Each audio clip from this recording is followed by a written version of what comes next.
انسان کا حرام کی آمدنی کا معاملہ بڑا ہی خطرناک معاملہ ہے، جس سے انسان کے سارے اعمال، ساری عبادات برباد ہو جاتی ہیں۔ اللہ رب العالمین نے حلال کمائی کا قرآن مجید میں، احادیث طیبہ میں نبی علیہ الصلوۃ والسلام نے بہت زیادہ اس بات پر زور دیا ہے، یا ایھا الرسل کلوا من الطیبات واعملوا صالحا انی بما تعملون علیم۔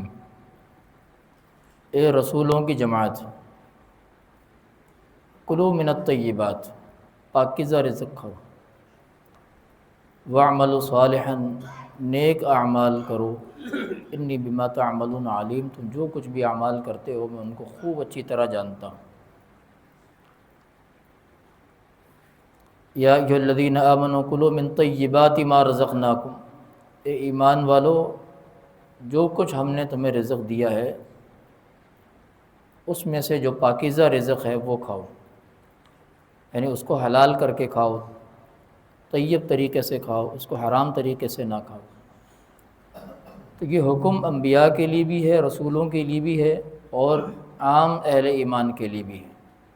کہ انسان کا رزق پاکیزہ ہو۔ صحیح مسلم کے اندر بڑی معروف حدیث ہے، اللہ کے نبی علیہ الصلوۃ والسلام نے ایک شخص کا ذکر کیا کہ وہ ایک سفر پر ہے، اور سفر کی طوالت کی وجہ سے اس کے اوپر تھکاوٹ کے شدید آثار ہیں، اور گرد و غبار سے ہٹا ہوا ہے، پراگندہ حالت ہے،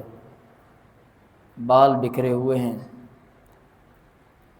اور وہ اپنے دونوں ہاتھ اٹھا کے اللہ کی بارگاہ میں کہتا ہے یا ربی یا ربی، دعائیں کر رہا ہے، اے میرے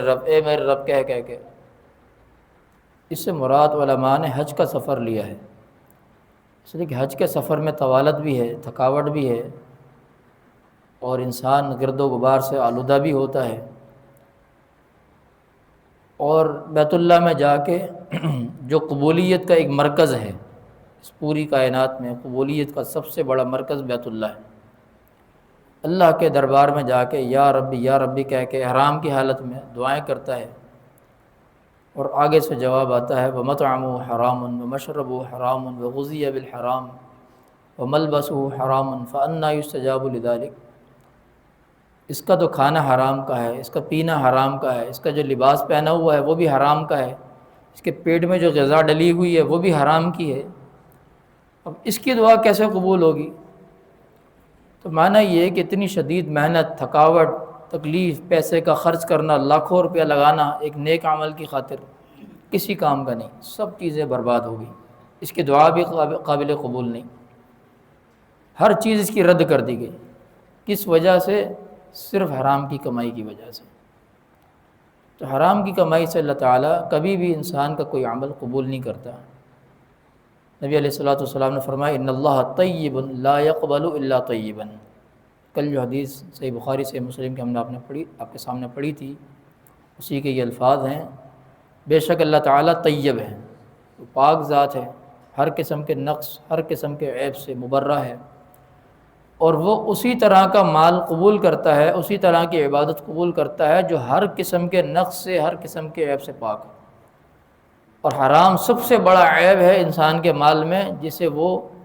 جس کے ذریعے سے اپنے مال کو ناپاک کرتا ہے، نجس بناتا ہے۔ اسی لیے جب زکوٰۃ لی جائے گی تو اس کی صفت ہی بیان کی، خذ من اموالہم صدقۃ تطہرہم،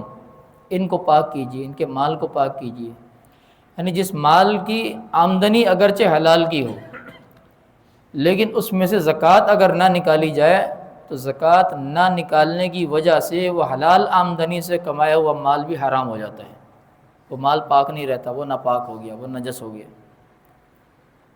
تو یہ مال کی تطہیر، انسان کی تطہیر،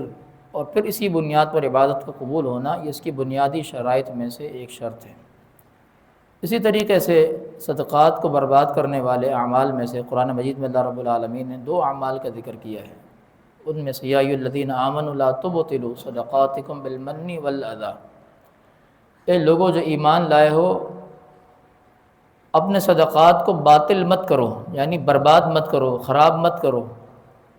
بالمن والاذی، ایک احسان جتلا کر اور ایک اذیت دے کر۔ احسان اس چیز کو کہتے ہیں کہ کسی شخص نے کسی کی ضرورت کے وقت اسے کچھ مال دیا یا اس کا کوئی کام کر دیا اور پھر بعد میں اس کے اوپر جتلایا کہ میں نے تیرے ساتھ فلاں موقع پر بڑا خیر کا کام کیا تھا، بڑا احسان کیا تھا، تیری مدد کی تھی۔ اب احسان تلے اس شخص کو جھکانا اپنے آگے، اس کو شرمندہ کرنا، اس کو ذلیل کرنا، ایسے عمل سے انسان کی وہ نیکی، انسان کا وہ عمل، وہ صدقہ ضائع ہو جاتا ہے، برباد ہو جاتا ہے، اس کو کوئی اجر اسے نہیں ملتا۔ اور والاذی، اس اذیت میں مبتلا کرنا، تکلیف دینا، یعنی صدقہ کرنا اس نیت سے کہ اس سے پھر میں کوئی بعد میں اپنا کام نکلوا لوں گا، ابھی تو اس کی ضرورت ہے، اس کو پورا کرو، بعد میں اپنی مرضی کا کوئی نہ کوئی کام میں اسے نکلوا لوں گا۔ تو اس نیت سے بھی انسان کا صدقہ کرنا کہ اس سے کوئی کام نکلوا لوں گا، اس کی نیکی کو برباد کر دے گا، اس کا کوئی فائدہ اسے نہیں ملے گا، اس لیے کہ اس نے اللہ کی رضا کے لیے صدقہ نہیں کیا، اس نے اپنے مفاد کے لیے صدقہ کیا ہے۔ اگر یہ مفاد نہ ہوتا تو یہ صدقہ نہ کرتا۔ تو اس طرح کے اعمال سے انسان کی نیکیاں ضائع ہو جاتی ہیں۔ کالذی یا ایھا الذین آمنوا لا تبطلوا صدقاتکم بالمن والاذی کالذی ينفق مالہ رئاء الناس، اس شخص کی مثال ایسا ہے جو ریاکاری کے ساتھ مال خرچ کرتا ہے۔ یہ تیسری وجہ یہاں ذکر کر دی اللہ تعالیٰ نے بطور مثال، کہ جس طریقے سے ریاکار شخص کا صدقہ قبول نہیں، یا ریاکار شخص کی نیکی اللہ کے ہاں قبول نہیں، اسی طریقے سے ان دونوں افراد کا صدقہ بھی اللہ کے ہاں قبول نہیں۔ کالذی ينفق مالہ رئاء الناس ولا یؤمن باللہ والیوم الآخر، ریاکار شخص کا کام کیا ہے؟ ریاکاری کے لیے صدقہ کرتا ہے، نیکی کرتا ہے۔ حقیقت میں ایسے شخص کا نہ اللہ پر ایمان ہے نہ آخرت پر ایمان ہے۔ اگر اللہ پر ایمان ہوتا، وہ مومن ہوتا، تو اس کا اجر اللہ کے ہاں اسے ملنا چاہیے تھا، اللہ سے اجر لینے کی امید پر صدقہ کرتا، لوگوں سے فائدہ اٹھانے کی یا کسی کو احسان جتلا کر یا اذیت میں مبتلا کرنے کے لیے یا لوگوں کو دکھانے کے لیے صدقہ نہ کرتا۔ ولا بالیوم الآخر، اور نہ اس کا آخرت پر ایمان ہے۔ اس لیے کہ اگر اس کو اجر چاہیے ہوتا تو اپنے اجر کو یہ آخرت کے لیے چھوڑتا، اللہ سے اجر کی امید رکھتا، دنیا میں مل جاتا اچھی بات ہے، نہ ملتا تو آخرت کی امید قائم رہتی، آخرت میں ضرور ملتا۔ اب اس صدقے کے برباد کرنے کی وجہ سے ایک تو اس نے عقیدے کو اپنا خراب کیا، نہ اس کا ایمان اللہ پر ہے اور نہ اس کے لیے آخرت میں کوئی اجر ہے، اس لیے کہ آخرت پر ایمان ہی نہیں تو پھر اجر کیسے ملے گا؟ تو ایسے شخص کے اعمال کو اللہ تعالیٰ برباد کر دیتا ہے۔ صحیح مسلم کے اندر حدیث ہے، نبی علیہ الصلوۃ والسلام نے ارشاد فرمایا، ثلاثۃ لا یکلمہم اللہ یوم القیامۃ ولا ینظر الیہم ولا یزکیہم ولہم عذاب علیم۔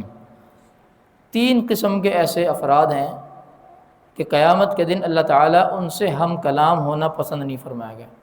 ان سے گفتگو نہیں کرے گا، بات کرنا پسند نہیں کرے گا۔ ولا ينظر الیہم، اور نہ ان کی طرف دیکھے گا، یعنی نظر رحمت بھی نہیں فرمائے گا۔ ولہم عذاب علیم، بلکہ ان کے لیے دردناک عذاب ہے۔ ابو ذر غفاری رضی اللہ تعالیٰ عنہ حدیث کے راوی ہیں، کہتے ہیں 3 مرتبہ اللہ کے نبی علیہ السلام نے جب یہ بات کہی تو میں نے کہا خوابوا وخسروا ومن ہم یا رسول اللہ صلی اللہ علیہ وسلم، ایسے لوگ تو پھر ناکام نامراد ہو گئے، خسارے میں پڑ گئے۔ اب قیامت کا دن تو مومن کے لیے سب سے بڑی رحمت کی امید ہے اللہ تعالیٰ کے لیے، کہ دنیا میں بھی تکلیفیں برداشت کی، ایمان کی خاطر بہت سارے حرام چیزوں سے روکا اپنے آپ کو، اور آخرت میں بھی اگر ان ساری چیزوں کا اجر نہ ملے تو پھر انسان کی زندگی بیکار ہے۔ یہی وجہ ہے کہ اللہ تعالیٰ نے قرآن مجید میں سب سے بدترین خسارہ اٹھانے والے ان لوگوں کو قرار دیا، خسیر الدنیا والآخرہ ذالک هو الخسران المبین، خسران المبین، کہ خسیر الدنیا والآخرہ، ان کی دنیا بھی خسارے میں چلی گئی، ان کی آخرت بھی خسارے میں چلی گئی۔ ذالک هو الخسران المبین، یہ سب سے بڑا خسارہ ہے، سب سے واضح خسارہ ہے کہ انسان ہر 2 جہاں میں ناکام رہا ہے۔ وہ تو پھر بھی کامیاب رہا کہ جسے اللہ تعالیٰ آخرت میں نہ دے دنیا میں دے دے، چلو اس کی نیکی کا اسے دنیا میں تو کوئی فائدہ ملا نا، اگرچہ آخرت میں نہیں ملا اس کے کفر کی وجہ سے، اس کے اللہ پر ایمان نہ ہونے کی وجہ سے، اس کے عقیدے کی خرابی کی وجہ سے، دنیا میں تو اس کو ملا نا۔ لیکن وہ شخص جس کو نہ دنیا میں ملا نہ آخرت میں ملا، تو اصل خسارہ تو پھر ایسے شخص کے لیے۔ ہم دنیا میں بہت سارے ایسے اعمال ہیں جن کے کرنے کا جی ہمارا چاہتا ہے لیکن ہم نہیں کرتے اللہ کے خوف کی وجہ سے، بہت ساری حرام چیزوں سے جن سے اللہ نے ہمیں روک دیا ہم رک جاتے ہیں، نہیں کرتے۔ اسی لیے کہ اللہ سے اجر کی امید لینی ہے، قیامت کے دن اس کا اللہ سے بدلہ لینا ہے، اور جب وہاں پر بھی جا کے بدلہ نہ ملے تو پھر اس سے بڑی ناکامی اور کیا ہے۔ ہم اللہ سے کلام چاہتے ہیں، اللہ کا دیدار چاہتے ہیں، اللہ کی نظر رحمت چاہتے ہیں، جہنم کے عذاب سے بچنا چاہتے ہیں ان نیکیوں کے ذریعے سے، اور پتہ لگے یہی نیکیاں ہمارے لیے الٹا عذاب علیم کا باعث بن جائیں، اللہ کی ناراضگی کا باعث بن جائیں، دھتکار اور پھٹکار کا باعث بن جائیں، تو خواب و خسیر ہو، پھر ناکامی ہے، پھر بربادی ہے، پھر کیا حاصل ہے انسان کا۔ آپ نے فرمایا وہ 3 قسم کے لوگ یہ ہیں: المسبل، اپنی شلوار کو، اپنے ازار کو مستقل اپنی ٹخنوں سے نیچے لٹکانے والا، اس کی شلوار ہمیشہ نیچے لٹکتی ہے، ایک یہ شخص۔ والمنان، اور دوسرا احسان جتلانے والا، کسی کو کچھ دیا اور اس کے اوپر احسان جتلایا، میں نے تیرے ساتھ فلاں موقع پر بڑا خیر کیا تھا، نیکی کی تھی۔ اور فرمایا والمنفق سلعتہ بالحلف الکاذب، اپنے سودے کو جھوٹی قسم کھا کر بیچنے والا، کہ اس میں وہ چیز نہیں ہے، وہ خوبی نہیں ہے، قسم کھا کر زبردستی اس کی خوبی پیدا کر کے اور اس کو سودے کو جھوٹی قسم کے ساتھ بیچنے والا۔ فرمایا 3 قسم کے ایسے بدبخت، ناکام، نامراد لوگ ہیں کہ قیامت کے دن لوگ اللہ کی رحمت کی تڑپ میں مبتلا ہوں گے اور اللہ تعالیٰ ان کے اوپر نظر رحمت نہیں کرے گا، انہیں بلکہ دھتکار دے گا اور ان کو دردناک عذاب میں گرفتار کرے گا۔ تو اب دیکھیں کہیں ایسا نہ ہو کہ ہمارے یہ صدقات جو ہم زکوٰۃ کی صورت میں، نفلی صدقات کی صورت میں ادا کرتے ہیں،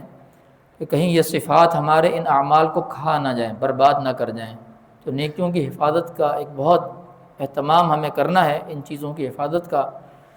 تاکہ قیامت کے دن ہم اللہ تعالیٰ سے اجر کی امید رکھیں۔ قرآن مجید میں اللہ رب العالمین نے اہل ایمان کے جو اوصاف بیان کیے ہیں خرچ کرنے کے تعلق سے،